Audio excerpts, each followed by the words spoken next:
Hi friends, ఇవేంటంటే రేగుపళ్ళు. మేము అలా ఈరోజు సాయంత్రం అయితే అలా వాకింగ్కి వెళ్ళాం పార్క్ దగ్గరికి. పార్క్ దగ్గర పెద్ద రేగుపళ్ళు చెట్టు ఉంది. రేగుపళ్ళు మొత్తం కింద పడిపోయి ఉన్నాయి. మాకు కావాల్సినవన్నీ ఏరుకుంటున్నాం. నాకు రేగుపళ్ళు జామ్ అంటే చాలా ఇష్టం. నేను స్కూల్కి వెళ్ళే టైంలో అయితే రేగుపళ్ళు జామ్ కొట్టు మీద కొనుక్కొని తినేదాన్ని. ఇప్పుడు కూడా నాకు ఇష్టము. ఏ కొట్టు మీద రేగుపళ్ళు జామ్ కనిపించినా సరే కొనుక్కొని తింటాను. ఎవరెవరికి రేగుపళ్ళు జామ్ అంటే ఇష్టం కామెంట్లో చెప్పండి. వీటితో రేగుపళ్ళు పచ్చడి చేయొచ్చు, రేగుపళ్ళు వడియాలు చేయొచ్చు, రేగుపళ్ళతో జామ్ చేయొచ్చు.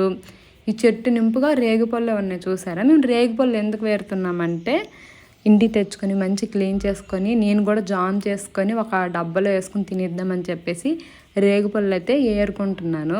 ఈ రేగుపళ్ళుని భోగి రోజు కూడా మనం ఉపయోగిస్తాం కదా, చిన్నపిల్లలకి తలపైన అయినటికి భోగి పళ్ళు అంటారు కదా, అవే ఇవి. సరే కానీ మీకు ఒక పండు చూపిస్తాను చూడండి. మేడు పండు చూడు మేలుమై ఉండును అనే పద్యం గుర్తుందా లేదా? అదే ఇది. మేడు పండు కాదు కామెంట్స్లో చెప్పండి. బాయ్.